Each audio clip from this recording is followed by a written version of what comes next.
নমস্কার বন্ধুরা, welcome to my channel my fortune story. আশা করছি আপনারা সবাই ভালো আছেন। ফিরলাম নতুন একটি ভিডিও নিয়ে। আশা করছি ভিডিওটি সম্পূর্ণ দেখবেন সবাই। আর ভিডিওটি দেখে যদি ভালো লাগে তাহলে প্লিজ একটা সাবস্ক্রাইব করে আমার পাশে থাকবেন।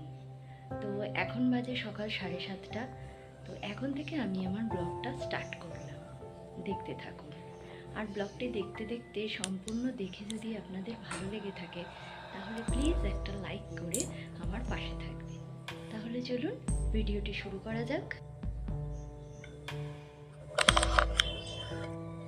প্রত্যেকদিন সকালবেলা আমি যেমন ভোর 4টেয় উঠে আমার নিত্য কর্ম সেরে আমি আমার সংসারের কাজে হাত লাগাই, ঠিক সেই রকম ভাবেই আজকেও আমি 4টের সময় উঠে আমার জব ধ্যান শেষ করে তারপরে একটু ঠাকুর ঘরে গিয়েছিলাম। ঠাকুর ঘর মুছে টুছে এসে আমি সঙ্গে সঙ্গে রান্না বসিয়ে দিলাম। আজকে আমার জয় মঙ্গলবারের উপবাস আছে, তাই জন্য প্রথমে দিব্যর ওটসটা করে নিয়েছি। তারপরে আমি এসে ময়দা মেখে আর আনাজ টানাজ কেটে আমি রেডি করে নিয়ে রান্না বসিয়ে দিলাম। প্রথমে লুচিগুলো ভেজে নিলাম, কারণ লুচিটা হবে আমি সাদা তেলে ভেজেছি। এমনিতে আমি ডালডাতে খাই, কিন্তু আজকে আমি সাদা তেলে খাবোই ডিসাইড করলাম। তো আমার লুচিটা ভাজা হয়ে গেছে, সবকটাই আমি একসাথেই ভেজে নিয়েছি, কারণ আজকে একটু বেরোবার আছে। যাব হলো আমরা চণ্ডীতলা মানে চণ্ডীতলার ওখানে আমার দাদুর বাড়ি ছিল। আমার মা ছোট থেকেই ওখানে যেত, তাই জন্য এই চণ্ডীতলার মেলাটা আমাদের যেন রক্ত মাংস মজ্জার সঙ্গে মিশে আছে। তো এই যে 4টে-5টা যে মঙ্গলবার পরে, একটা মঙ্গলবার না গেলে আমাদের যেন পেটের ভাত হজম হয় না। তো কোনো না কোনো একটা এতে তো যেতেই হবে। তো সেই জন্য আমি সকাল সকাল তাড়াতাড়ি যাওয়ার জন্যই রান্নাটা সেরে নিলাম। লুচি ভাজার পর যে তেলটা ছিল সাদা তেল, তার সঙ্গেই আমি একটুখানি আর একটু সর্ষের তেল দিয়ে দিলাম। দিয়ে কপিগুলো ভেজে, নুন দিয়েই ভাজলাম, কপিগুলো ভেজে আমি তুলে নিলাম।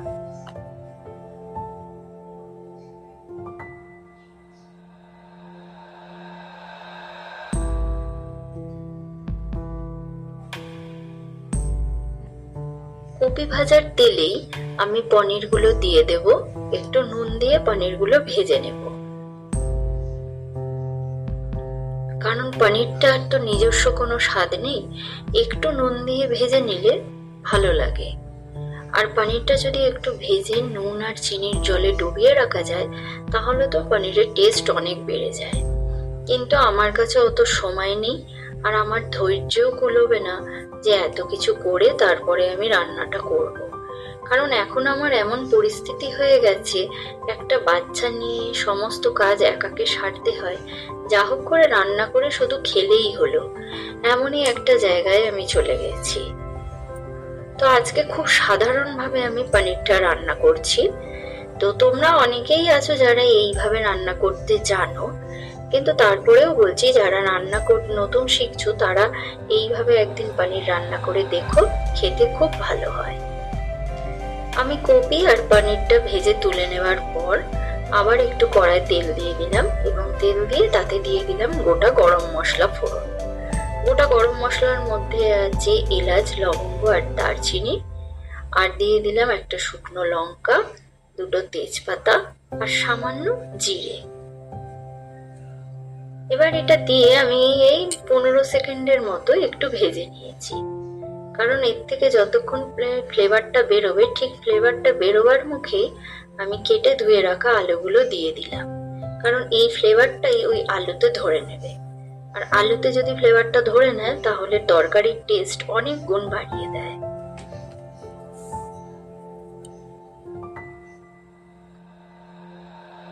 যে কোনো তরকারিতে আমি সবার আগে আলুটাই দিই এবং আলুটা আলাদা করে ভেজে নিই, কারণ আলুর কাঁচা গন্ধটা তাহলে থেকে যায়, আর কাঁচার গন্ধটা থাকলে আলুটা খুব খারাপ লাগে খেতে।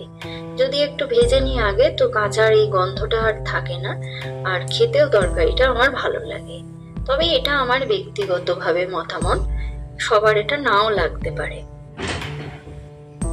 আলুটা আমি প্রথমেই একটু ভেজে নেড়ে নিয়ে তাতে নুন দিয়ে আর একটু ঢাকা দিয়ে আমি আলুটাকে একদম লো ফ্লেম করে দিয়ে ভেজে নিলাম। তাতে করে আলুটা হাফ সেদ্ধ হয়ে যাবে। আমাকে এই তরকারিটার জন্য খুব বেশি সময় দিতে হবে না। আলুটা ভেজে যখন দেখবো আলুর একদম জলটা শুকিয়ে গেছে, তখন আমি একদম বেটে রাখা টমেটোটা আমি বাটিনি, টমেটোটা কুচো করা আছে।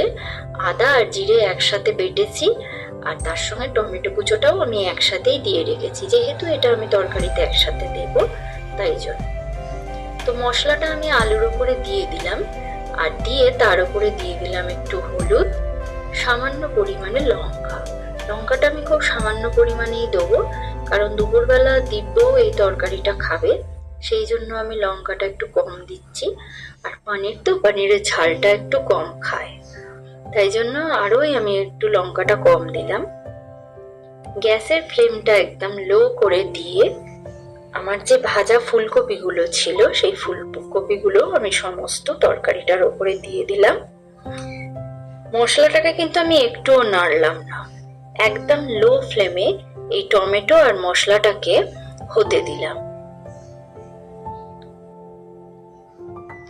মিনিট 3 পর যখন দেখবো যে এর জলটা একদম শুকিয়ে এসছে, আমি বাইরে থেকেই আওয়াজটা পাবো, তো জলটা যখন একদমই শুকিয়ে আসবে তখন আমি ঢাকাটা খুলে আর এটার মধ্যে সামান্য যে বাটিতে মশলা রেখেছিলাম বেটে, সেই বাটিতে একটু জল দিয়ে, সেই বাটি ধোয়া জলটা দিয়ে এবার আমি তরকারিটাকে ভালো করে কষে নিচ্ছি।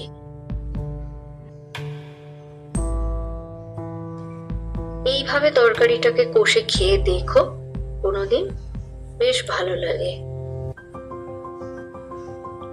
তরকারিটা কষা হয়ে যাবার পর যে বাটিতে আমি মশলা বেটে রেখেছিলাম সেই বাটিরে মাপ করে আমি 2 বাটি জল দিয়ে দিলাম।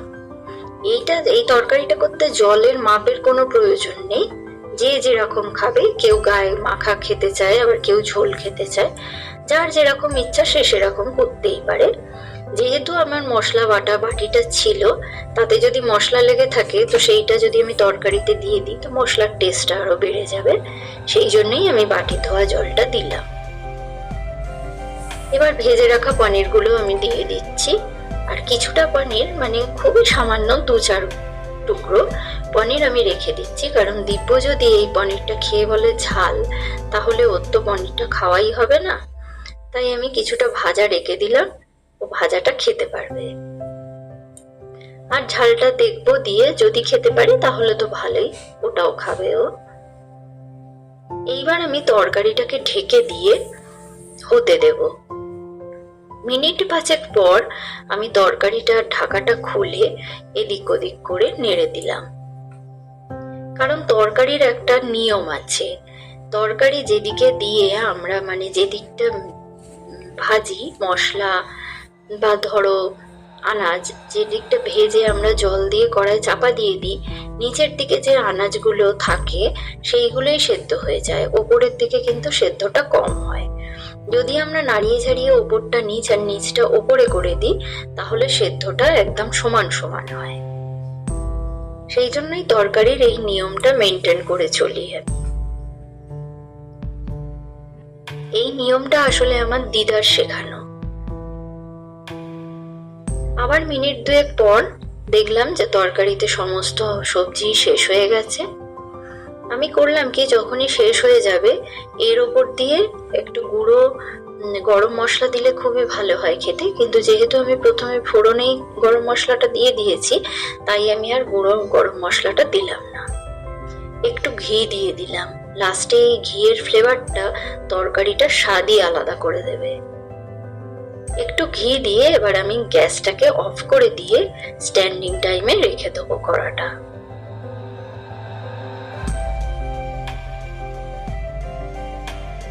আমার রান্না মোটামুটি হয়ে গেছে, এবার আমি চলে গেলাম স্নান করতে, কারণ সকাল সকাল স্নানটা যদি আমি সেরে না নিই আজকে সারাদিন আসতে আমার অনেকটা দেরিই হবে, এই গরমে স্নান না করে পারবো না।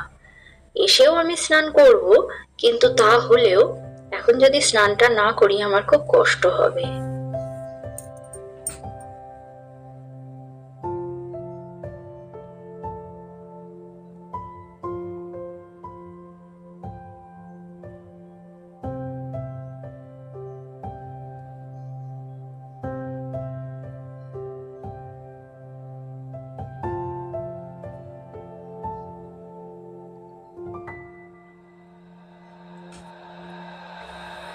দিব্যসোনা ঘুমিয়ে থাকতে থাকতে আমি স্নান সেরে রেডি হয়ে নিয়েছি, কারণ ও যদি উঠে পড়ে তাহলে ওকেই তৈরি করাতে হবে, ওকে দাঁত ব্রাশ করাতে হবে, তারপরে ও কি খাবে সেই সব দেখতে হবে, তাহলে আর আমার রেডি হওয়া হবে না। তাই আমি ডিসাইড করলাম যে আগে আমি রেডি হয়ে নিই, রেডি হয়ে নিয়ে ওকে আমি রেডি করে দেবো। ও যদি দেখে আমি ভালো জামা কাপড় পরে আছি তাহলে ও আর বায়না করবে না, তাড়াতাড়ি সব কাজগুলো করে নেবে, তাড়াতাড়ি খেয়ে নেবে, তাড়াতাড়ি দাঁত মেজে নেবে। তো দিব্যসোনাকে খাইয়ে দাইয়ে রেডি করে নিয়ে মামনি, আমি আর দিব্যসোনা তিনজনে বেরিয়ে পড়লাম। প্রথমে বাসে করে আমরা গেলাম 14 নম্বরে, আর 14 নম্বর থেকে চণ্ডীতলার অটো ধরে আমরা সোজা চলে গেলাম চণ্ডীতলায়।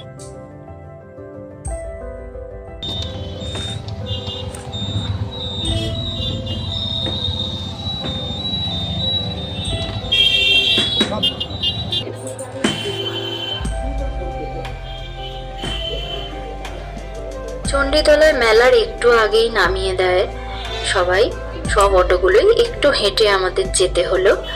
গিয়ে দেখলাম সকাল সকাল গেছি, তাই জন্য খুব একটা পসরা সাজিয়ে ব্যবসায়ীরা বসেনি, কিন্তু যাই হোক তবুও বসেছে।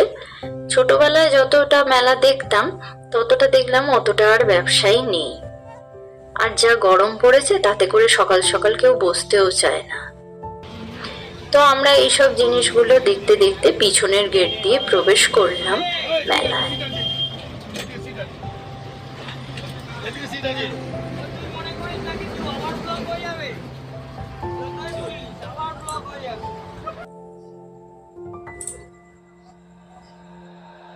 মেলা আর আগের মতো নেই, এখন এই চণ্ডী মেলা আকাশ পাতাল তফাৎ হয়ে গেছে।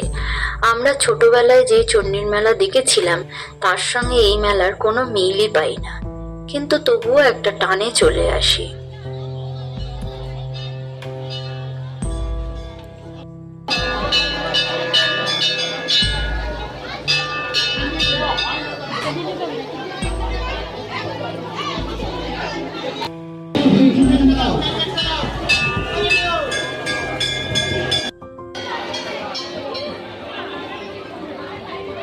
যাদের যাদের আন্দোলন হয়ে গেল তারা কিছু ছাত্রদের প্রবেশ করার জন্য ব্যবস্থা করে।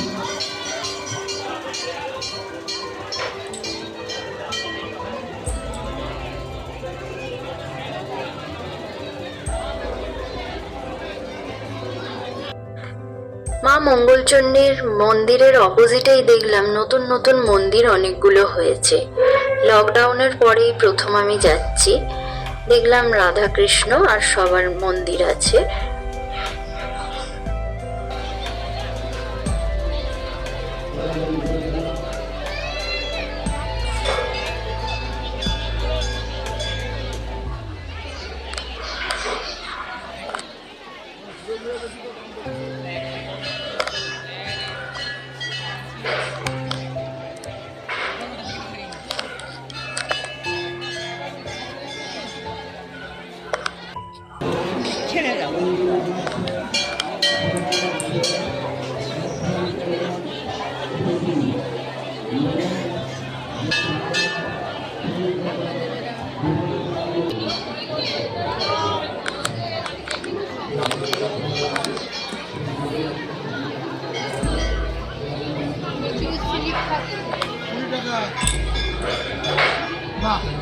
সরকার বেশি নয়, বোর্ড লাগানো রয়েছে।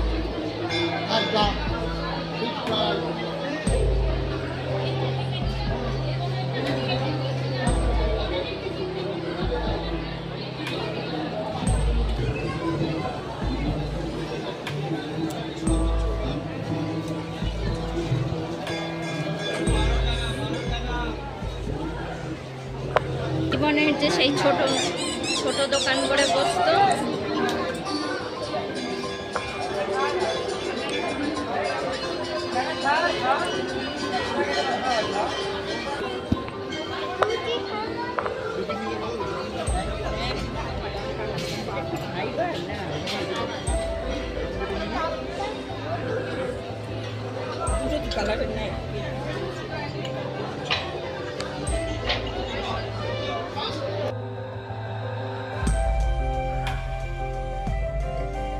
মাঝখানে একটা চড়ার মেরিগো রাউন্ড দেখে দিব্য আমাকে দেখালো ওই যে ওখানে ওইটা আছে। তো আমি ওকে নিয়ে গেলাম, নিয়ে গিয়ে চড়ালাম। এইটা চড়াবার পর বেশিক্ষণ চড়ায়নি, কারণ ভীষণ রোদ উঠেছিল আর ভীষণ গরম লাগছিল, আর ভালো লাগছিল না। এই যে পুকুরটা দেখা যাচ্ছে, এই পুকুরটা আমরা যখন ছোটবেলায় যেতাম বা লকডাউনের আগে পর্যন্ত গিয়ে দেখেছি পুরো ফাঁকা, এত মডিফাই করা হয়নি। এখন দেখছি পুকুরের মাঝখানে একটা শেরাওয়ালির মন্দির করা হয়েছে, আর পুকুরের ধারগুলো পুরো বাঁধিয়ে দিয়ে ওই পাশ থেকে পুরো লাইন দিয়ে পুজোর সিস্টেম করা হয়েছে। তো এই এত লাইন ভেঙে মন্দিরে গিয়ে পুজো দেওয়া আমার পক্ষে সম্ভব হয়নি একটা বাচ্চা আর একটা বয়স্ক মানুষ নিয়ে। আর জানেন তো, কোথাও লাইন পড়লে কেউ এক চুলও কম্প্রোমাইজ করে না। তো সেই জন্য আমি আর পুজো দিইনি, বাইরে থেকেই আমি মাকে দেখে নিয়েছি, দর্শন করে নিয়েছি, আর বাইরে যে অঞ্জলি দেওয়ার ব্যবস্থা ছিল ওখানে দাঁড়িয়ে মাকে অঞ্জলি দিয়ে নিয়েছি। এই মন্দিরে এলাম, শেরাবাড়ির মন্দির ফাঁকাই ছিল, ওখানে আমাদের সিঁদুর পরিয়ে দিল। আমি প্রণামী দিতে চাইলাম, নিল না।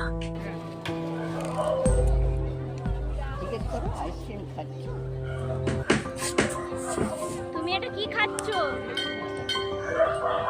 আমাকে দেবে?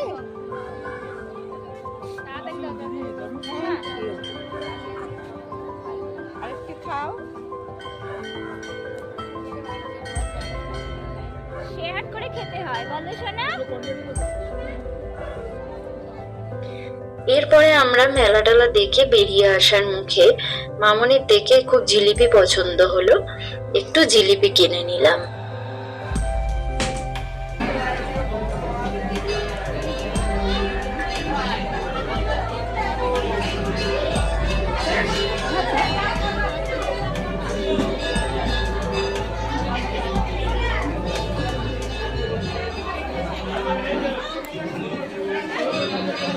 জিলিপি খাওয়ার যে পরের দোকানটাই খুব ডাকাডাকি করছিল, তাই আমরা একটু কচুরিও খেয়ে নিলাম। আর মামনির খুব শখ ছিল যে মেলার সিঙ্গারা খাবে, 3টে 20 টাকায় পাওয়া যাচ্ছিল, সেটাও কিনে নিলাম। কিন্তু মেলার সিঙ্গারা কেনা দেখলাম লস। বাইরের সিঙ্গারা 1 টাকা বেশি হোক, সিঙ্গারাতে অনেক বেশি পুর থাকে, এটা পুরোই একটা ব্যবসা।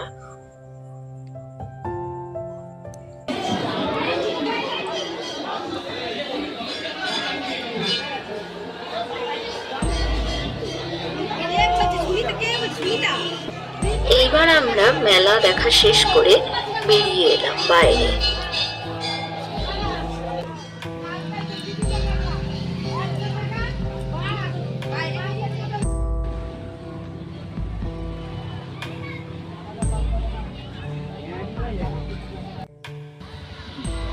আমাদের চণ্ডীতলার চণ্ডী মেলা দেখা শেষ। এখন আমাদের অটো ছেড়ে দিয়েছে, আমরা চলে যাচ্ছি এবার বাড়ির পথে রওনা দিচ্ছি। আর এই যে বন্ধুরা, আমরা ফিরে এসেছি চণ্ডী মেলা থেকে। ফিরে এসে আমি আমার দিব্য সোনাকে খাইয়ে দিলাম, ও ঘুমিয়ে পড়েছে। আর আমি একটু তারপরে ফ্রেশ হয়ে নিলাম। ভীষণ জ্বালা করছিল গায়ে, এত বাইরে গরম কি বলবো। তো গাটা একটু ধুয়ে টুয়ে নিলাম, একটু ফ্রেশ হয়ে নিলাম। ফ্রেশ হয়ে নিয়ে এখন আমি লাঞ্চটা সেরে আর ঘুমোতে যাব। চলুন আপনাদের আজকে আমি লাঞ্চটা দেখিয়ে দিই, আমি কি দিয়ে লাঞ্চ করছি। আজকে আমি লাঞ্চ করছি এই যে লুচি আর ফুলকপি আলু দিয়ে পনিরের তরকারি, আম আর সন্দেশ, এই দিয়েই আজকে আমি আমার লাঞ্চটা করছি।